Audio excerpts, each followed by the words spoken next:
നമസ്കാരം. ഇറാനിൽ ഭരണകൂടത്തിനെതിരെ വലിയ ജനകീയ പ്രക്ഷോഭമാണ് നടക്കുന്നത്. ഇന്റർനെറ്റ് പൂർണ്ണമായി വിച്ഛേദിച്ചും വാർത്താവിനിമയ സംവിധാനങ്ങൾ തടഞ്ഞും ജനങ്ങളുടെ ശബ്ദമടക്കാൻ അധികാരികൾ ശ്രമിക്കുമ്പോഴും തെരുവുകളിൽ ആയിരങ്ങൾ നടത്തുന്ന പോരാട്ടങ്ങൾ കൂടുതൽ കരുത്താർജിക്കുന്നു. പുറം ലോകവുമായുള്ള ബന്ധം തടഞ്ഞുകൊണ്ട് പ്രക്ഷോഭകാരികളെ ഒറ്റപ്പെടുത്താനാണ് ഭരണകൂടത്തിന്റെ നീക്കം. ഓരോ ദിവസം കഴിയുന്തോറും കൊല്ലപ്പെടുന്നവരുടെ എണ്ണം വർദ്ധിക്കുന്നത് പ്രക്ഷോഭകാരികളെ തളർത്തുന്നതിനു പകരം കൂടുതൽ രോഷാകുലരാക്കി മാറ്റുകയാണ് ചെയ്യുന്നത്. ഭരണകൂടത്തിന്റെ അടിച്ചമർത്തലുകൾക്കെതിരെ സാധാരണക്കാർ നടത്തുന്ന ഈ ജീവൻ മരണ പോരാട്ടം ചരിത്രത്തിലെ തന്നെ ഏറ്റവും വലിയ പ്രതിഷേധങ്ങളിൽ ഒന്നായി മാറിയിരിക്കുന്നു. സാമ്പത്തിക പ്രതിസന്ധി രൂക്ഷമായ ഇറാനിൽ സർക്കാരിനെതിരെയുള്ള പ്രതിഷേധം പല തലങ്ങളിലേക്ക് നീങ്ങുകയാണ്. പ്രക്ഷോഭത്തെ നേരിടാൻ സർക്കാർ പല മാർഗങ്ങളും സ്വീകരിക്കുന്നുണ്ടെങ്കിലും അതൊന്നും അത്രത്തോളം ഫലപ്രദമാകുന്നില്ല. രാജ്യത്ത് രണ്ടാഴ്ചയായി തുടരുന്ന സാമ്പത്തിക പ്രതിസന്ധിക്ക് എതിരായ പ്രതിഷേധങ്ങളാണ് രാജ്യവ്യാപകമായി തുടരുന്നത്. ഭരണകൂട വിരുദ്ധ പ്രതിഷേധം 12ാം ദിവസത്തേക്ക് കടക്കുമ്പോൾ ഇറാനിലെ 31 പ്രവിശ്യകളിലേക്കും പ്രക്ഷോഭം പടർന്നു കഴിഞ്ഞു. പ്രക്ഷോഭത്തിൽ കൊല്ലപ്പെട്ടവരുടെ എണ്ണം 65ആയി ഉയർന്നു. 2300 പേരാണ് ഇതുവരെ അറസ്റ്റിലായത്. ഇറാൻ ഇസ്ലാമിക് റിപ്പബ്ലിക്കിനെതിരെ മുദ്രാവാക്യം ഉയർത്തിയ പതിനായിരങ്ങളാണ് തെരുവിലിറങ്ങുന്നത്. പ്രതിഷേധങ്ങളിൽ പങ്കെടുക്കുന്നവർക്ക് ഏറ്റവും വലിയ ശിക്ഷ നൽകുമെന്നാണ് ജുഡീഷ്യറി മേധാവിയുടെ മുന്നറിയിപ്പ്. പ്രക്ഷോഭകരെ രൂക്ഷമായി വിമർശിച്ച് ഇറാൻ പരമോന്നത നേതാവ് ആയത്തുള്ള അലി ഖമേനിയും രംഗത്തെത്തിയിരുന്നു.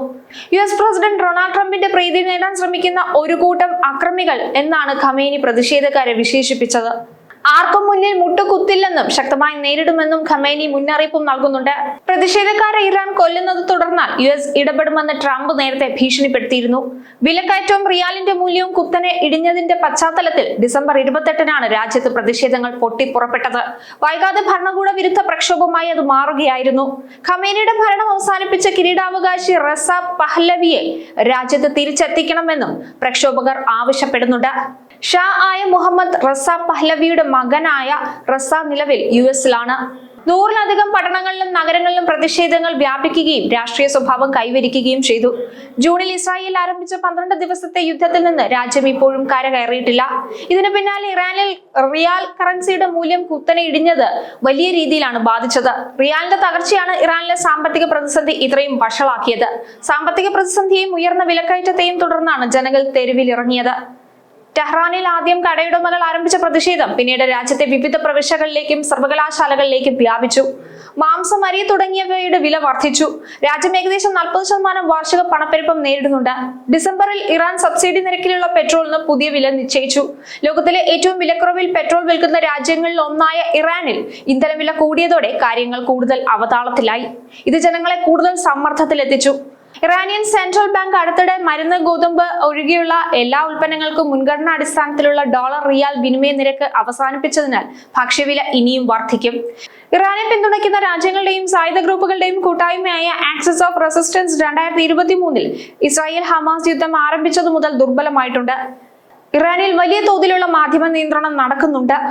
വളരെ ചുരുങ്ങിയ വിവരങ്ങളാണ് ലോകത്തിന് ലഭ്യമാകുന്നത്. ഓൺലൈനിൽ പ്രചരിക്കുന്ന വീഡിയോകളിൽ തെരുവുകളിലെ ജനങ്ങളുടെ ദൃശ്യങ്ങളും വെടിയൊച്ചകളും ശബ്ദവും എല്ലാം കേൾക്കാനുണ്ട്. ഇത് മാത്രമാണ് പുറത്തു വരുന്ന കാര്യമായ വിവരം.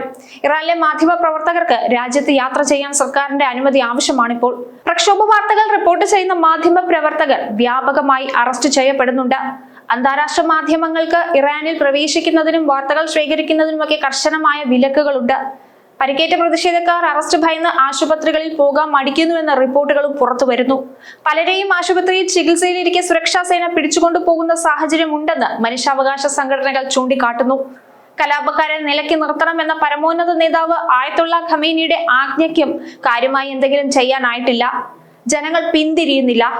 1979-ലെ ഇസ്ലാമിക വിപ്ലവത്തിൽ ഇറാനിലെ വ്യാപാരികൾക്ക് വലിയ പങ്കുണ്ടായിരുന്നു. ഇറാനിൽ പുരോഹിത ഭരണത്തിന് വഴിതെളിച്ചത് വ്യാപാരികൾ കൂടി നേതൃത്വം നൽകിയ സമരമായിരുന്നു. എന്നാൽ ഇപ്പോൾ അതേ വ്യാപാരികൾ ഭരണകൂടത്തെ താഴെ ഇറക്കാനുള്ള പ്രസ്ഥാനത്തിന് തുടക്കമിട്ടിരിക്കുന്നു. വർദ്ധിച്ചു വരുന്ന വിലക്കയറ്റവും തൊഴിലില്ലായ്മയും ജനങ്ങളെ കൂടുതൽ ദുരിതത്തിലാക്കുകയാണ്. ഈ സാമ്പത്തിക പ്രതിസന്ധി കൂടി പ്രക്ഷോഭത്തിന് ആക്കം കൂട്ടുന്ന പ്രധാന ഘടകമാണ്. ഇത്തവണത്തെ പ്രതിഷേധം മുൻ വർഷങ്ങളെ അപേക്ഷിച്ച് വ്യത്യസ്തമാണ്. ജനങ്ങൾ ഒത്തുതീർപ്പുകൾക്ക് തയ്യാറല്ലെന്നും ഭരണപരമായ വലിയൊരു മാറ്റമാണ് അവർ ആഗ്രഹിക്കുന്നതെന്നും തെരുവുകളിലെ മുദ്രാവാക്യങ്ങളിൽ നിന്ന് മനസ്സിലാക്കാവുന്നതാണ്. എന്തായാലും ഇറാൻ ആളി കത്തുകയാണ്. ഭരണമാറ്റമാണ് ഇറാനിലെ ജനങ്ങൾ ഇപ്പോൾ ആഗ്രഹിക്കുന്നത്. അതിനായി അവർ മുറവിളി കൂട്ടുകയാണ്.